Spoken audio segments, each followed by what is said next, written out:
Hey,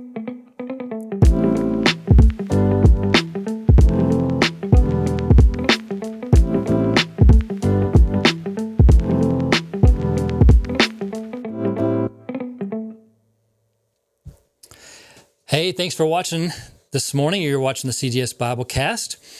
I have a really great scripture for us today. We're going to read about a kind of a tragic character, Achan, in the Bible.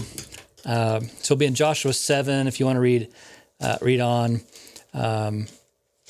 Chapter 8 and 9 kind of have some more information in there about it, but it's talking about materialism. Like, okay, so my daughter has been wanting the Stanley cup, the tumbler, right?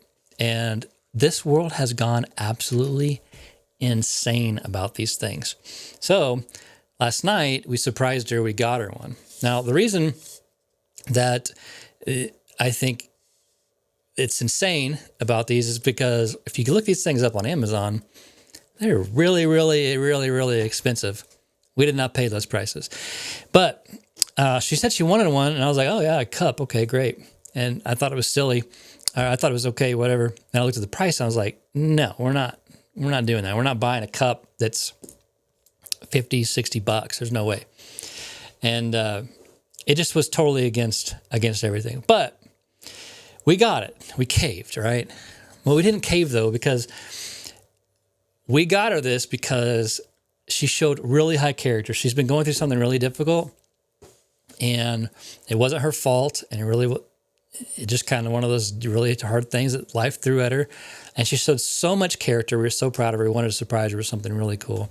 And so for my daughter, for whatever reason, it was a cup.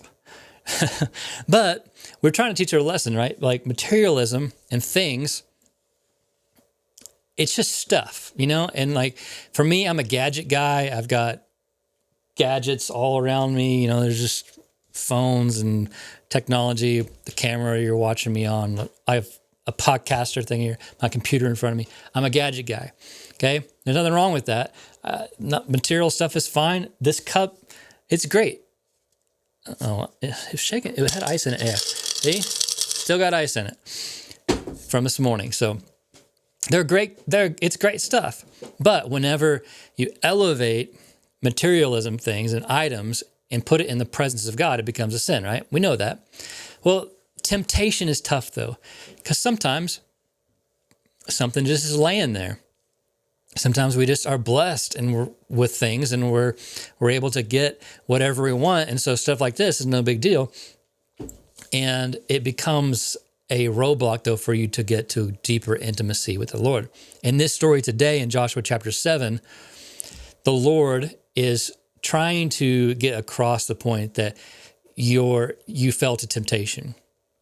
Okay, for us, it can come in cars and clothes, the type of house we live in, the latest gadget, whatever. Maybe it's just straight up having money and the prestige of having money. But in life, it really shouldn't be that way. It shouldn't be that important. So we're going to read in chapter 7, verse 12 of Joshua. It says, "This is why the Israelites are running from their enemies in defeat." All right, a little background here. We read yesterday about Joshua and them going to Jericho, and the walls fall down, and they go and destroy the city, right? When they're not supposed to take anything. Everything they take, as far as gold and stuff like that, is supposed to go into the treasury, but they're not supposed to be tempted by possessions and not supposed to line their own pockets. Well, this one dude did. His name's Achan. So we get back to the story. So start over here again in verse 12. That's why the Israelites are running from their enemies in defeat. The town of Ai just totally wrecks these guys, and this is why. "For now Israel itself has been set apart for destruction. I will not remain with you any longer unless you destroy the things among you that were set apart for destruction. Get up, command the people to purify themselves in preparation for tomorrow. For this is what the Lord said, the God of Israel says, hidden among you, O Israel, are things set apart for the Lord. You will never defeat your enemies until you remove the things from among you." So Joshua says to Achan, "My son, give glory to the Lord, the God of Israel, and honor him. Tell me what you've done. Do not hide it from me. Achan's family confessed, and they told him where they had stashed the plunder. Okay, he saw the riches and couldn't resist. His desire to own them was greater than his desire to obey God. We do that with possessions. We could have let my daughter's desire to own the coveted cup overcome her desire to serve the Lord or to have common sense, but she did it the right way through having character and being blessed that way. For us, we can't sell out our desire for the Lord for things of this world. Okay? God is going to punish us for those actions like he did with Israel. Okay? So it may seem heartless to indulge into temptations, but once we go down that path, it ends up consuming us. We may think, it's my life, I can do whatever I want. However, our choices we have to realize that they impact people around us, and they can cause everyone in our circle of influence to follow us, which is why that happens all the time in the world. Influencers influence people. And so someone buys this cup on Instagram, everyone goes and buys it, which is innocent. If you have one of these cups, it's not sinful. It's good. It's a good cup. But what happens, though, what's bad is when we're supposed to be set apart from things and we let our desire for those things overcome our desire to serve God. We can't let that happen. So be blessed.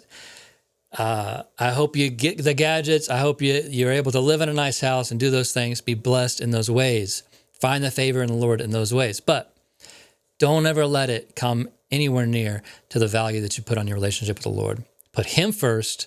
Seek him first. And let everything else kind of follow along. And I promise you, if you will do that, like Israel does after this, they rid the sin from the camp. They get their power back. They're able to defeat the enemy nations. So, hope this has encouraged you today. Have a wonderful day.